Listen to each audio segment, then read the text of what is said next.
Bismillahirrahmanirrahim. Assalamualaikum warahmatullahi wabarakatuh. Apa kabar teman-teman? Semoga kalian yang menonton video ini dalam keadaan sehat walafiat, dilancarkan rezekinya dan dimudahkan segala sesuatunya. Amin ya rabbal alamin. Teman-teman, berawal dari hobi yang sama, yang penasaran akan dunia-dunia gaib, dan alhamdulillah saya dipertemukan dengan Kang Fikri. Dan kita ini dari channel Sisi Gaib. Dan kali ini akan membahas seputar dunia kuyang. Dimulai dari sejarahnya, kuyang itu ada di wilayah atau negara mana saja. Apakah serangan kuyang itu bisa ditangkal? Sampai bagaimana proses menjadi seorang kuyang tersebut. Oke teman-teman, kita bahas saja dan kita tonton dulu videonya berikut ini. Jantung makin kekaruan. Bau darah guys. Astagfirullahaladzim, ada yang putih-putih. Ada putih-putih. Ada. Oke, kita zoom. Ini yang bau darah ini mungkin nih. Halo? Di apaan kui?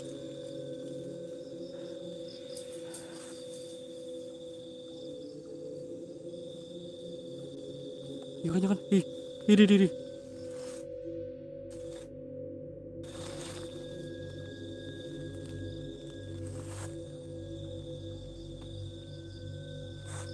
Astagfirullahaladzim. Lah. Kepalanya.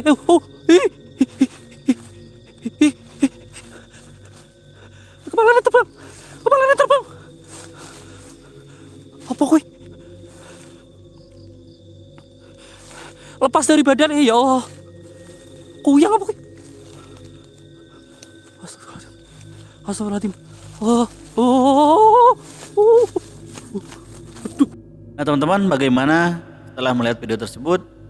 Apakah ada bayangan ataukah pemikiran yang baru mengenai kuyang tersebut? Dan kita langsung bahas saja teman-teman, mulai dari sejarahnya. Oke Kang Fikri, sejarah kuyang itu awalnya seperti apa? Oke, saya akan jelaskan sejarah kuyang. Kuyang bisa dikatakan hantu dan juga bisa dikatakan manusia. Kuyang adalah sosok hantu kepala dengan organ dalam terburai menggantung.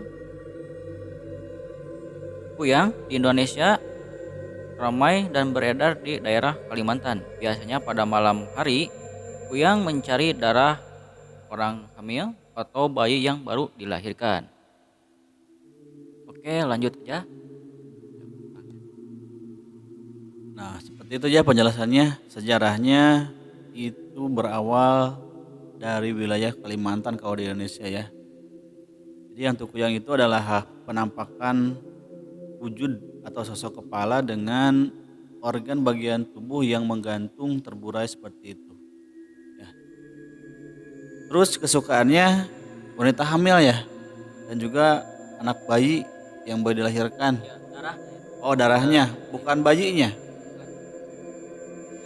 Kan katanya di forum-forum saya lihat dulu, katanya itu ada yang darahnya, ada yang bayinya. Tapi saya juga nggak tahu kenapa, tapi kebanyakan yang darahnya. Dan juga ini kuyang ini bersifat ilmunya ilmu hitam ya. Oke, lanjut. Nah, jadi teman-teman, kebanyakan makanan kuyang itu adalah darah dari bayi tersebut.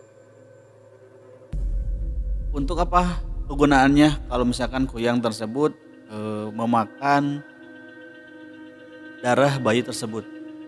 Oh iya, satu lagi. Tadi kan makan darah. Ada lagi yang menyebutkan kalau harus makan ari-arinya. Ya, ari-arinya. Nah, tadi kan dari pertanyaannya untuk apakah? Untuk sejarah, nah katanya itu kuyang untuk awet muda.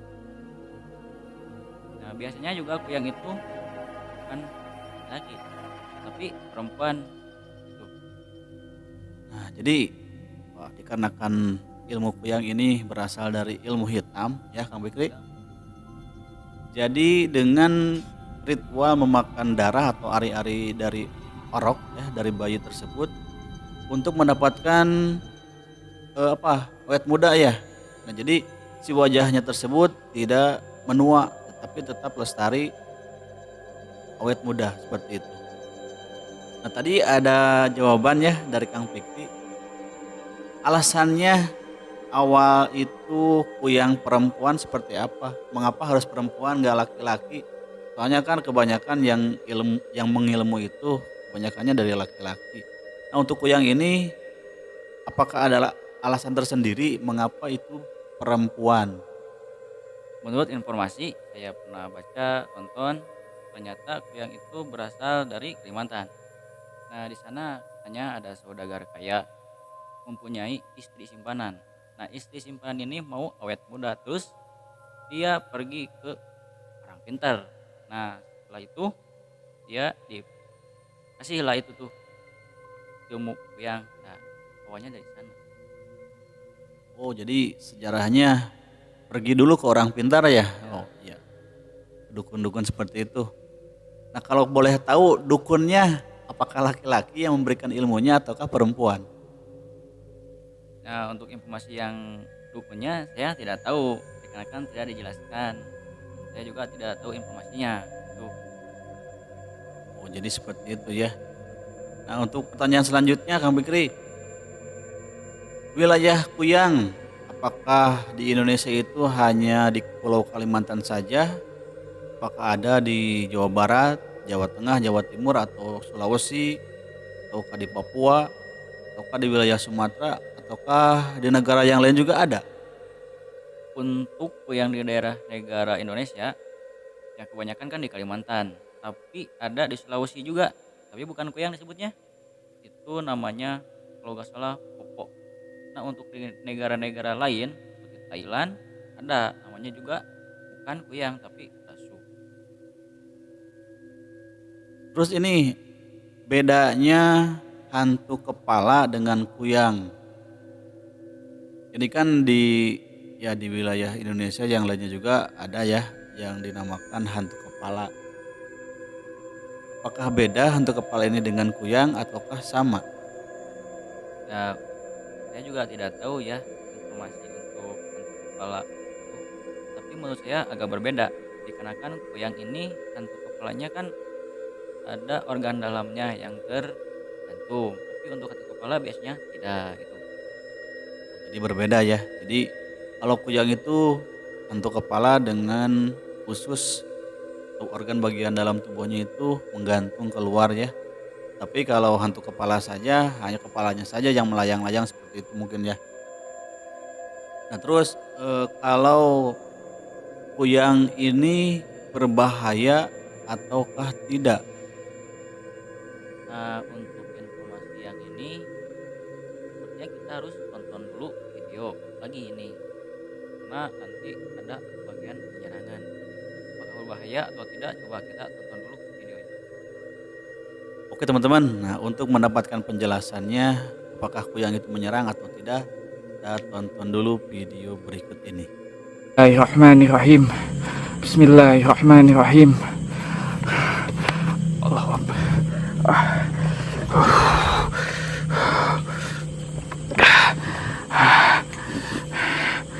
Allahu Akbar. Qul a'udzu birabbin nas. Qul a'udzu birabbin nas.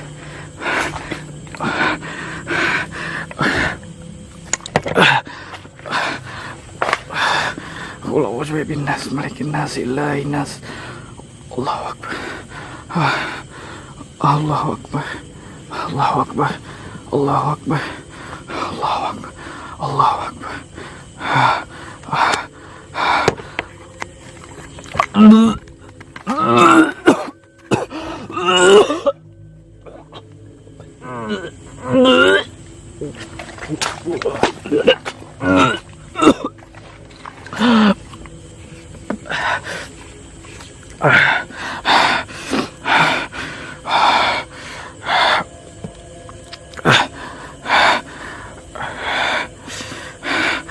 Allahu Akbar. Allahu Akbar. Kemana kamu?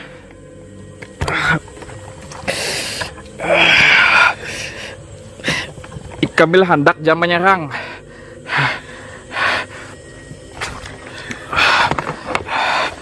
Ikan bila hendak jangan menyerang. Ikan bila hendak jangan menyerang. Ikan banyak bila hendak jangan menyerang. Aku udah takutan non ikan. Jadi ikan madu usah takutan non aku. Orang mana ikan ha? Orang mana ikan ha?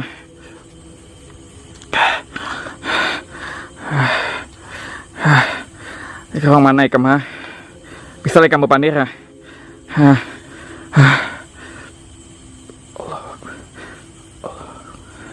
Allah Akbar. Allah Akbar.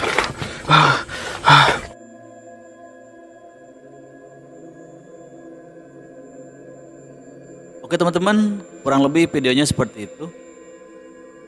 Tinggal ngambil kesimpulan saja apakah kuyang itu menyerang atau tidak. Nah kita tanya lagi ya ke narasumber kita Kang Fikri. Jadi setelah nonton video itu menurut Kang Fikri kuyang itu menyerang atau tidak? Ya, saya lihat dari video itu dia kan berkata jangan menyerang. Artinya kuyang itu menyerang dia. Tapi nggak tahu berbahaya nggak tahu enggaknya, saya tidak tahu.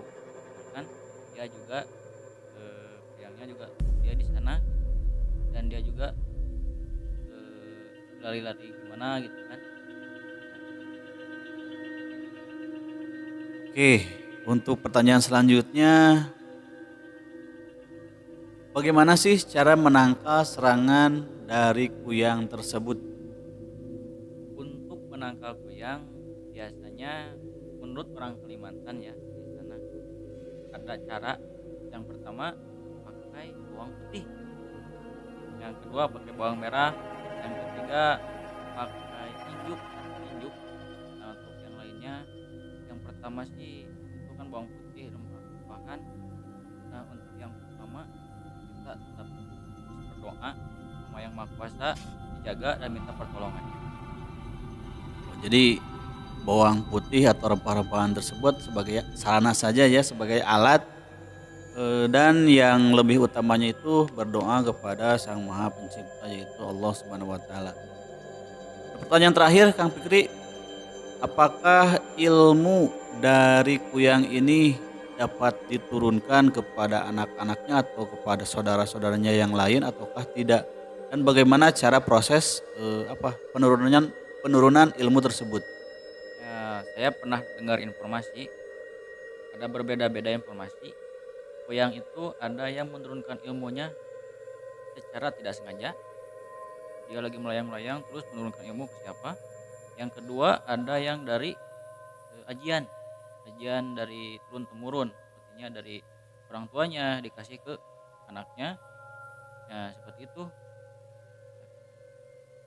Oh, jadi ada yang secara tidak sengaja ya ketika dia melayang kemudian kepada siapa saja diberikan ilmunya, dan juga ada yang melalui cara khusus mungkin ya penurunannya, yaitu dengan memberikan minyak atau apa? Kalau nggak salah itu minyak yang dikasih ajian. Jadi ajiannya dibacakan kepada minyak tertentu, jadi diberikannya juga secara khusus mungkin ya kepada keturunannya seperti itu. Wallahu alam katanya. Nah teman-teman, mungkin hanya itu saja pembahasan tentang kuyang. Semoga informasi ini bermanfaat bagi kita. Kita berdoa kepada Allah Subhanahu wa taala untuk mohon perlindungan. Iya, dan mohon maaf apabila ada salah informasi atau ada salah-salah kata. Kami berdua mengucapkan mohon maaf sebesar-besarnya. Hanya itu yang dapat kami sampaikan.